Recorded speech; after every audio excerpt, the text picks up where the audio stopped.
안녕하세요. 경희사당의 강경입니다. 오늘은 가죽이 들어간 한자 정리 한번 해볼게요. 가죽을 뜻하는 부수들이 상당히 많습니다. 가죽피, 가죽혀, 가죽위 이렇게 있는데요. 오늘은 가죽위, 최고로 좋은 가죽이라고 표현하는 이 위자 들어간 한자 쭉 한번 정리하겠습니다. 상당히 한자가 있습니다. 함께 하시죠.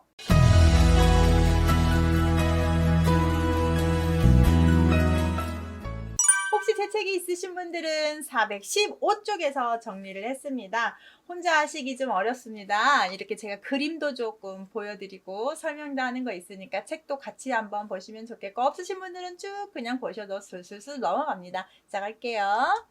가죽이 들어가는 거 다룬 가죽, 잘 다뤘다라고 해서 가죽위라고 하는데 앞에다 수식으로 다뤘다라는 표현 쓰고요. 클위, 지킬위, 둘레위 한자 있습니다. 다 위로 끝나지요. 시즐 위, 어긋날 위, 오기름 위, 햇빛 위 이렇게 다 위위위 있습니다. 갈대 위, 대궐, 작은 무늬, 꺼릴 위, 패슬 휘. 자, 위에서 휘자 두 개가 있는데요. 여기까지 한번 보시겠습니다. 첫 번째, 다룬 가죽이 애워쌀 위, 둘러쌀 위 여러 가지 있는데요. 네이버에 그림을 봤는데 설명이 좀 괜찮습니다. 이렇게 성곽이 있으면 보초를 쓰잖아요. 이렇게 한 바퀴 돌아야 됩니다. 그래서 위에 있는 발 모양과 아래에 있는 발 모양이 서로 이렇게 달라서 방향만 다르게 잡았습니다. 그래서 모양이 똑같습니다. 그럼 이 가운데 있는 것은 성곽이 될 수도 있고, 나라일 수도 있고, 중요한 땅일 수도 있고, 물건일 수도 있고, 사람일 수도 있고, 이렇게 여러 가지로 봐서 중요한 것들을 지키고 있는 바에서 지킨다라고 생각하고 애워싸고 있다고 하시면 되겠습니다. 연예인들 갈 때 얼마나 많은 보디가드들이 붙습니까? 누가 뭐 할까봐. 또 대통령 와봐요. 엄청난 경호를 하지요. 그래서 그거 생각하시면 되겠고요. 성이나 주요 지역을 포위하여 지키는 것을 뜻합니다. 가죽이자의 쓰임을 보면 위편삼절이라는 말이 아주 유명한데요. 가죽끈으로 엮었습니다. 그런데 그게 3번이나 끊어졌습니다. 왜 끊어졌겠습니까? 책을 너무 많이 봐가지고. 자, 책을 맨 가죽끈이 3번이나 끊어졌다. 독서에 그렇게 힘썼다. 누가 이렇게 했을까요? 여러분 생각나는 사람, 그 사람입니다. 공자. 공자가 주역책을 정말 좋아해서 위편삼절한 책 중에 유명한 책입니다. 가죽끈으로 묶은 것이 가죽끈이 3번 끊어졌다면 정말 몇 번을 봤을까요? 수억 번을 보지 않았을까요? 여러분 그렇게 보신 책 있습니까? 제 책을 좀 그렇게 보면 좋겠는데요. 그럼 다 외우실 텐데. 자, 위편삼절 독서에 힘쓰는 것들 이 가죽이 있었습니다. 자, 이제 앞에다가 사람인을 붙였습니다.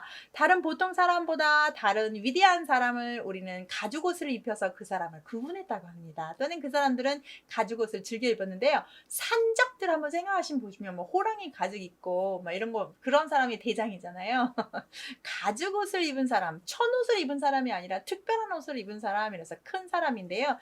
크고 위대한 사람입니다. 그래서 위인전할 때 쓴다거나 위대하다거나 위협하다거나 뭔가 대단한 사람 할 때 쓴다는 거 알고 계시면 좋겠고, 자, 옆에 이제 사람이 아니라 진짜 걸어 다닐 때마다 단일행 갈 때마다 지켜야 됩니다. 양쪽에 보초가 엄청 썼습니다.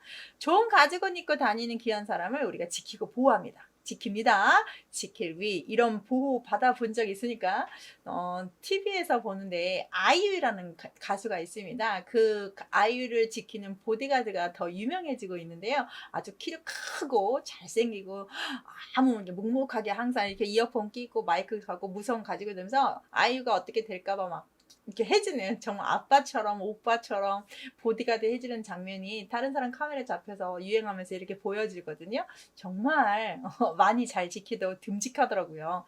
좋은 가죽옷을 입고 있는 사람, 귀한 사람 우리가 보호합니다. 방위하다, 호위하다. 위성이라고 해서 그 별 주변의 위성을 이렇게 지키고 있는 거, 인공위성이라고 할 때 쓰는 위성입니다.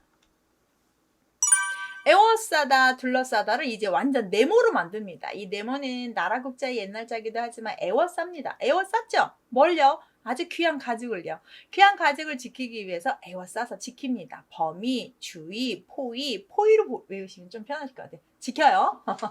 진짜 가죽이 비싸고 좋은가 봅니다. 자, 그 다음 한자는 시즐 위자인데요. 앞에다가 가는 실, 가죽 위자입니다. 가죽으로 옷을 만듭니다. 이 시즐 위자는 가로줄입니다. 가로줄, 세로줄은 날줄이고요. 그래서 가로로 우리 지구본 보면 위도라고 하는 건 가로줄이고요.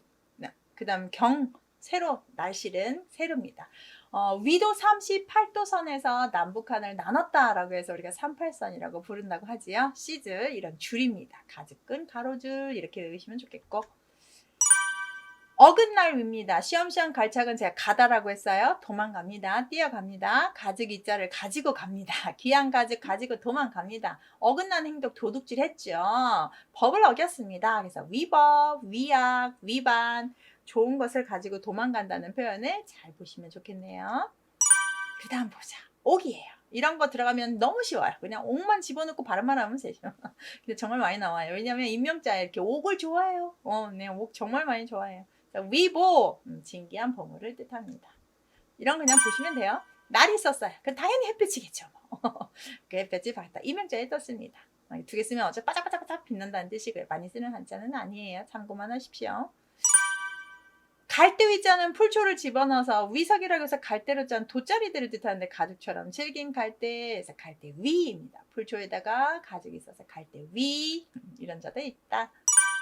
자, 문인데요. 대궐에 가면 큰 이렇게 왔다 갔다 하는 문이 있고 옆으로 떡을 수 없는 조그마한 대궐 작은 문인데요. 가죽을 에워싸 지키듯이 대궐문으로 이렇게 아무나 못 들어오게 하는데 새끼 우리들 그 궁궐에 있는 사람들만 다니는 작은 문 생각하시면 되겠습니다. 궁중이 현문에서 대문 옆에 살짝 하나 있는 것처럼 네. 꺼릴 휘자 설명을 좀 할게요. 이름을 부르는 것들이 여러 가지가 있는 걸 좀 설명을 할게요. 보통 이름은 자기가 이제 태어나서 이름을 받죠. 그것을 이름이라고 하고 돌아가신 이후에 그분의 생전 이름을 우리가 휘라고 합니다. 죽은 사람의 이름이에요. 그런데 보통 자라고 하는 게 있잖아요. 자라고 하는 거. 이 자는 성인식을 하고 받는 이름입니다. 누가 많이 불러주냐면 친구들이나 스승님이나 부모님이 그 이름으로 불러줍니다. 그리고 또 호라는 게 있죠. 이 호는 자기가 짓는 겁니다. 자기가 좋아하는 물건이라든지 자기가 좋아하는 문구라든지 자기가 좋아하는 지명이라든지 뭐 이렇게 자기가 좋아하는 어떤 책 이름이라든지 뭔가를 좀 활용해서 호를 짓는데 호는 여러 가지일 수 있습니다. 정말로 그 추사 김정희는 호가 500개나 된대요. 그 정도로 우리가 추사라고 많이 알지만 호가 정말 많다고 합니다. 그래서 호는 자기가 지을 수 있고요. 자는 성인식 되면 받는 거고요. 그래서 이 자로 거의 성인식 이후에는 불려지게 됩니다. 보통 이름을 죽어서 부를 때는 휘라고 합니다. 함부로 부르지 않는다. 뭐 이런 뜻으로 갖는다고 하네요. 잠깐 정리하면 좋겠습니다. 펫을 휘자가 오늘 마지막 한자인데요. 휘 발음 정말 특이죠. 제가 인형 하나 뒀는데 먼저 가죽으로 만든 무릎 덮개입니다. 이렇게 무릎 덮개까지 있는 무양이에요. 그래서 옷 중에서 하나고요. 조복. 이제 조정에 들어갈 때 입는 옷이나 제사할 때 입는 옷 할 때 가슴에서 늘려서 무릎까지 오는 이런 것을 패슬이라고 합니다. 그래서 아름답게 장식을 많이 했다고 해요. 가죽으로. 그래서 패슬휘 이런 자도 있다는 거 1급 정비에 좀 나옵니다. 그래서 발음 역할 좀 조심하셔야 되는 한자입니다. 가죽이 들어간 한자 정리했습니다. 감사합니다.